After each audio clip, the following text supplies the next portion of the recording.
Olá, meninos e meninas! Vocês já ouviram falar a respeito de octanagem relacionado à gasolina? Vocês sabiam que esse termo tem tudo a ver com a química orgânica?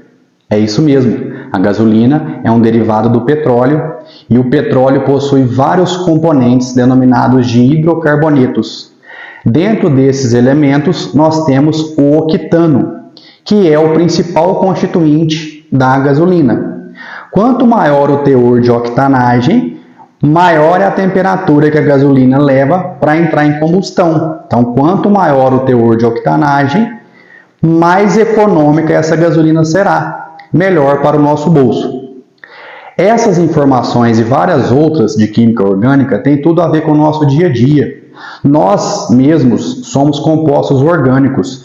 Nossas células possuem compostos orgânicos. E esses compostos orgânicos que são responsáveis pela nossa vida, pelo nosso metabolismo, por toda a energia que o nosso corpo gera, que é um tema que a gente discute em química orgânica e em bioquímica. Se vocês querem aprender mais sobre esses temas, se vocês querem aprender química orgânica, vem comigo. Eu sou o professor Gustavo e sugiro que vocês assistam essa aula até o final.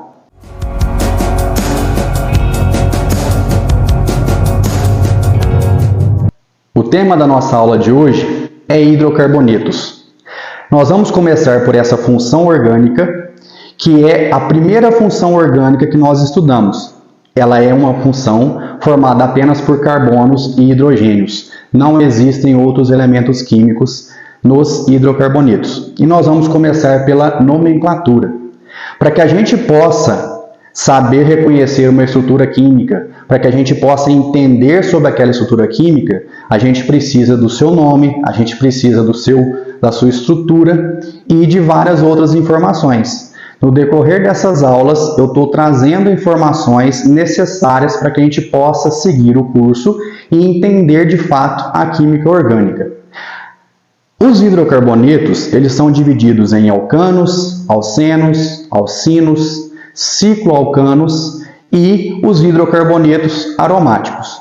Nós vamos gravar algumas aulas, algumas videoaulas para falar a respeito de cada uma dessas funções, das suas nomenclaturas e de algumas propriedades que são fundamentais dessa função orgânica. Bom, com relação à nomenclatura, nós vamos tratar hoje de uma cadeia normal, uma cadeia linear, ou seja, aquela que ainda não possui ramificações.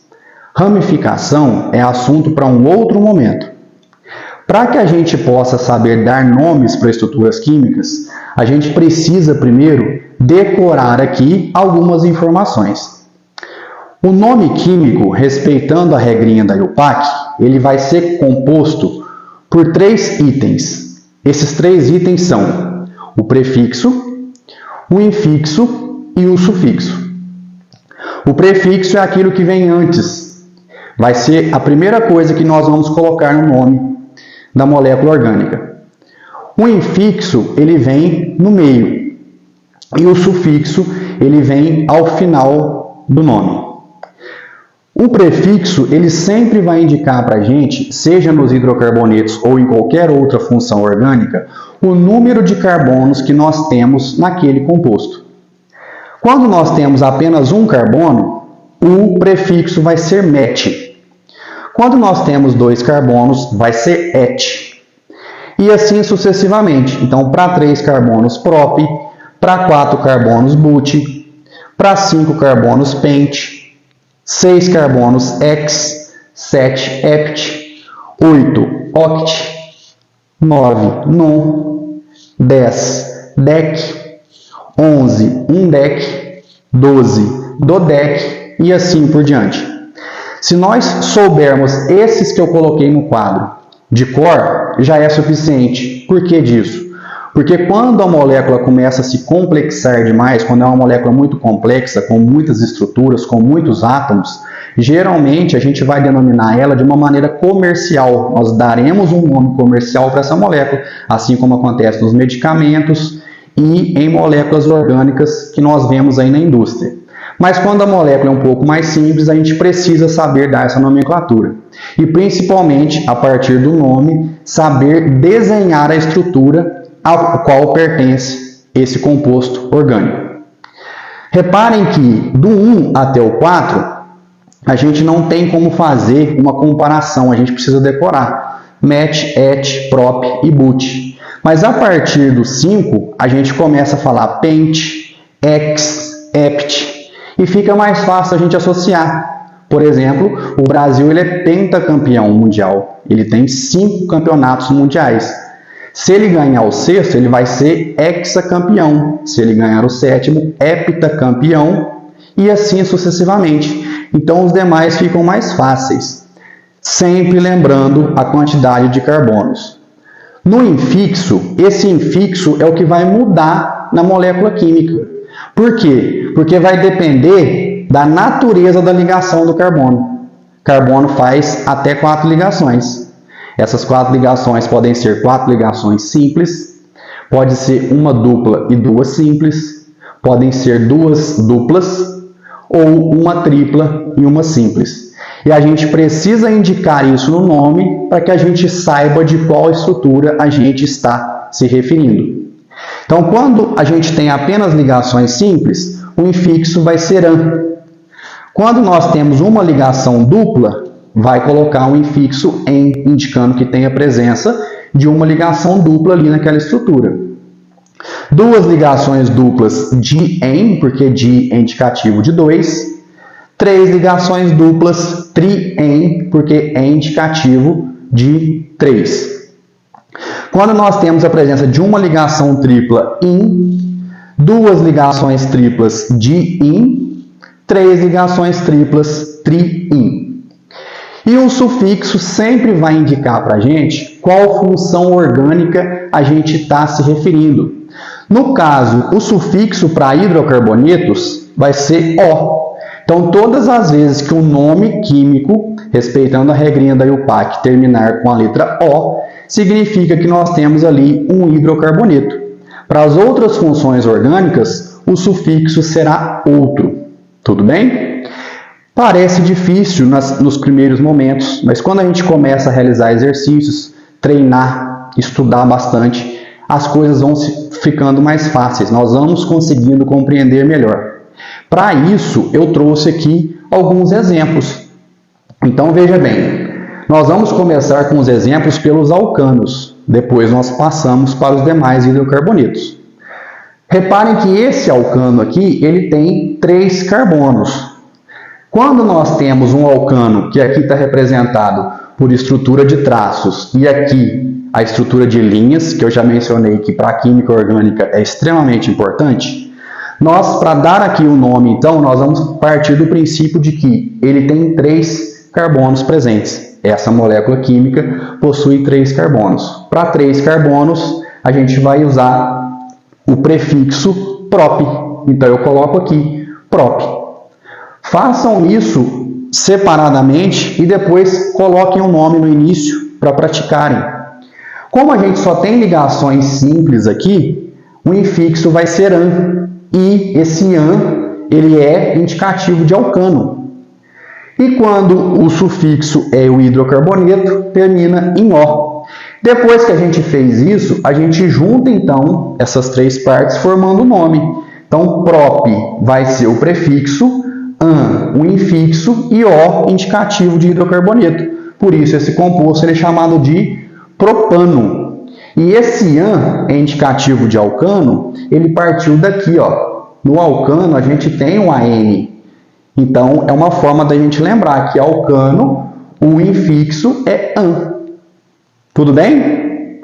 Vamos para mais um exemplo para que a gente possa realmente entender como que funciona. O exemplo de baixo eu trago aqui a estrutura de traços e a estrutura de linhas. 1, 2, 3, 4 carbonos. Quando eu tenho 4 carbonos, o prefixo é but. Então eu coloco 4 carbonos, but. Eu só tenho ligações simples aqui nessa estrutura, an, indicativo de alcano. E o sufixo de hidrocarboneto, O. Então, eu pego essas três partes da estrutura do nome e coloco formando um único nome, butano. Então, quando eu tenho um alcano com 4 carbonos, eu denomino de butano. Esse aqui é um composto que nós temos muito aí nos gases de cozinha da nossa casa, presente nos botijões. E veja bem, se eu consigo escrever o nome a partir da estrutura, eu consigo desenhar a estrutura a partir do nome. Como que eu faço isso? Se eu desse para vocês o propano, como que vocês fariam? Prop é indicativo de presença de 3 carbonos. Então, o que eu faço? Eu coloco 1, 2, 3 carbonos ligados aqui por uma ligação química. Beleza. Fiz esse processo. Eu sei que tem apenas ligações simples, por conta do AN, e é um hidrocarboneto, eu vou completar o restante com hidrogênios até que o carbono se estabilize. Veja bem, esse carbono da extremidade, ele só está ligado a esse. O carbono precisa fazer 4 ligações. As outras 3, então, vão ser hidrogênios. Então, eu venho aqui e coloco hidrogênios. Esse carbono do meio, ele está ligado a esse e a esse, fazendo 2 ligações. Como o carbono faz 4, eu coloco 2 hidrogênios. Esse da extremidade também só está ligado a esse. Como ele só está fazendo uma ligação, as outras 3 serão hidrogênios. Então, eu coloco 3 hidrogênios presentes aqui. E a estrutura de linhas, eu coloco os carbonos, né, no vértice e nas extremidades, a gente sabe que é carbono, e fica subentendido que o restante das ligações que faltam são de hidrogênio, já que nos hidrocarbonetos a gente tem a presença apenas de carbono e hidrogênio. Isso funciona para o butano e para qualquer outro hidrocarboneto. Tudo bem? Então, a gente, a partir desse momento, consegue dar o nome do composto, se ele for nos apresentado, e a partir do nome a gente consegue também desenhar o composto, né? Então, fica mais fácil da gente conseguir acompanhar. E existe uma formulazinha geral aqui para os hidrocarbonetos, no caso aqui para os alcanos, que a gente consegue perceber se está certo ou não. Então, não é simplesmente para decorar, mas é para saber se o que a gente está fazendo está certo ou não. Essa formulazinha é CnH2n mais 2. Esse 2n é a multiplicação. Eu estou multiplicando um n por 2. Como assim, professor? Imagina aqui o caso do pentano que eu trouxe aqui. O N é o número de carbonos que eu tenho. Pente é indicativo da presença de 5 carbonos. Então, eu venho aqui no lugar do N e substituo por 5. Beleza? Quantos hidrogênios eu vou ter aqui, então? 2 vezes N. O N é 5. 2 vezes 5, 10. Mais 2 igual a 12. Então, nos hidrocarbonetos, né, que a gente fala alcano, que são chamados os alcanos, a gente sempre vai ter o dobro de hidrogênios mais 2 em relação ao número de carbonos. Para outras disciplinas isso também é importante para a gente, mas aqui a importância está na gente conseguir perceber se desenhamos certo ou não aquela estrutura. Vamos ver o exemplo aqui, ó. Eu tenho 3 carbonos aqui no propano, então seria C3. Quantos hidrogênios eu tenho que ter? 2 vezes 3, 6, mais 2, 8. Então, eu tenho que ter a presença de 8 hidrogênios. Vamos ver se está certo? 1, 2, 3, 4, 5, 6, 7, 8. Então, 3 mais 2, 5, mais 3 igual a 8.